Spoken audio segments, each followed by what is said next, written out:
A very good morning from South Croydon, where I'm taking the liberty of picking up some additional shopping because I hear that the snow is coming.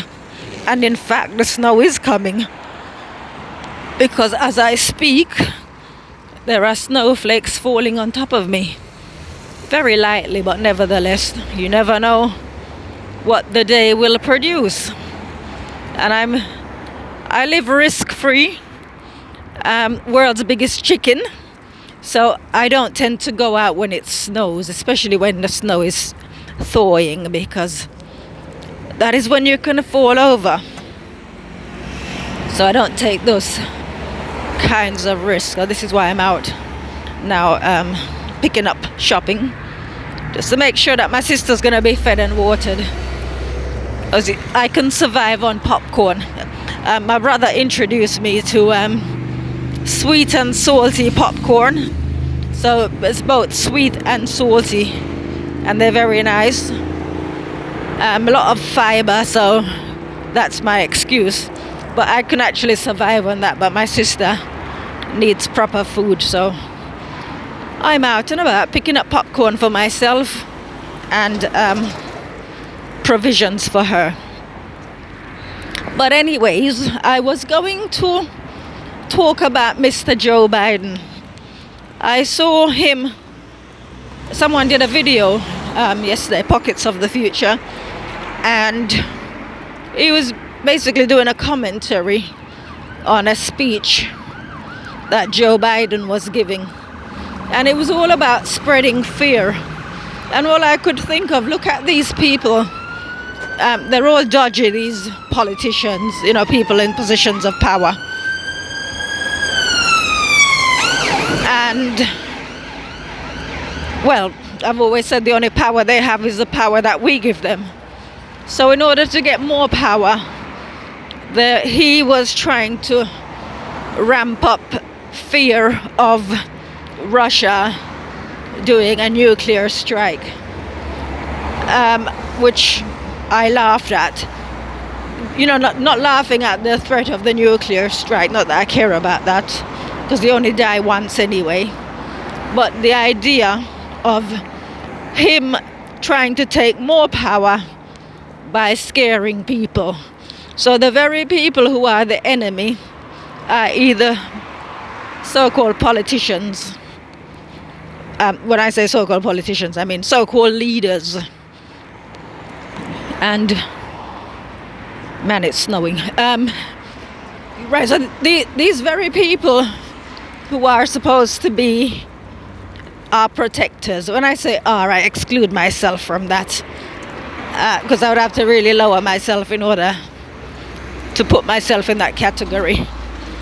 So our dear leaders are really the enemy, because imagine your parent sending you to bed and telling you there's a monster under the bed. But don't worry, I'm here to protect you. What would be the point of spreading the fear? Right, so that's what they do. They frighten people.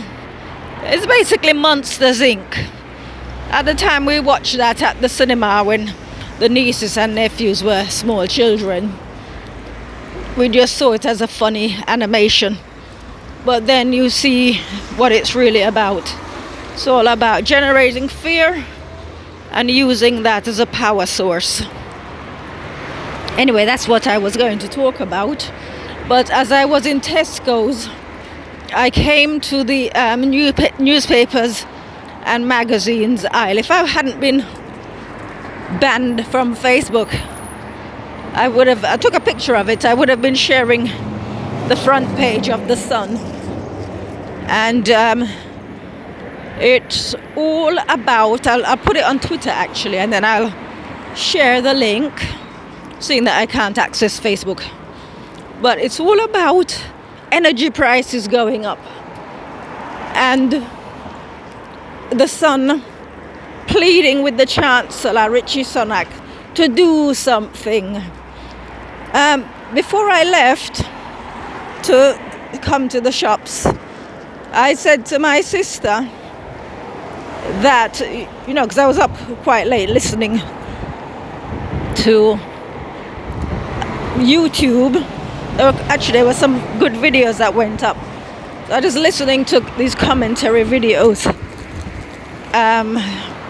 because it's good to keep abreast of what's going on, so you're aware of what the enemy is doing. So I said to her that the only bill that I'm interested in paying, regardless of how much energy prices go up, is the rent. And guess what? The rent's not gonna go up by 64%. That's the only bill that I am really interested in. And I likened it to someone stealing your purse and then giving you back £5, which is what they do. They steal you. I think national insurance is going up. All right, so everything goes up, and then they offer you a rebate. So they're robbing you of your money and then offering you back a small amount. And most people are grateful for that. I had a conversation with someone recently, and it was something to do with being able to claim £140 rebate or something. And to me, that's small money. And the person said to me, well, it's something. And that's the problem, you see, because politicians and other such people know that people are content with small amounts. So they'll take large amounts from them and then give them back small amounts, and they're grateful. They think they've got something. But as I've said, it's someone stealing your purse and not even giving you back £5, giving you back 50 pence. And you thank them, you're grateful. So for me, having seen that headline, I'm excited. I'm actually excited because it's a rich man's world. So the rich will be able to afford everything. And to their mind, they think that makes them powerful. Wrong. It doesn't make them powerful. You see, because your money can't buy life, for example. Money can't buy health. Right? Eventually, it's whatever your money is doing for you, it's going to, whether it be keeping a roof over your head or whatever. And when I say a roof, a mansion. So there was a headline about the Beckhams, their £40 million mansion in Holland Park was raided. And I looked at the property and I thought I wouldn't want to live there. But some people think, if I get a load of money, I'm going to move to an expensive area and I'm going to get a nice big house. I really wouldn't want that, because for me it's about quality of life. And my quality of life isn't dependent on having large sums of money. Right, so I think we're entering the realm of survival of the fittest. And I can't lie, that headline really made my day. That front page, rather. We're entering interesting times. Of course, there are people who will be screaming and hollering that they can't afford anything. Just even reading the headline is going to put fear in people. I say bring it on. Right? As I said, this isn't what I was going to talk about, but it's a pleasant surprise to see that that's where all of that is going. My thing is, if anybody's been following me on Facebook for the number of years that I've been on there, is that God and politics don't mix. I do God, I don't do politics, so whatever the politicians are up to, it's nothing to do with me, it's not my concern. So that's it really. I've arrived back.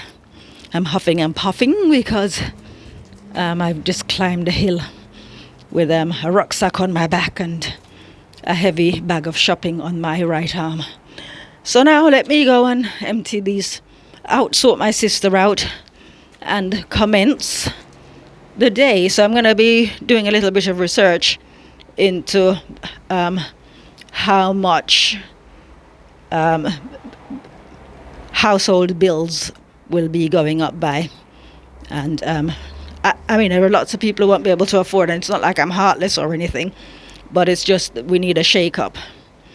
And if the rich think now is their time, they've got a lot of learning to do, let's say, right? So exciting times are ahead, and I'll leave it there. So you guys have a wonderful Friday. Look after yourselves. Take care. Bye bye.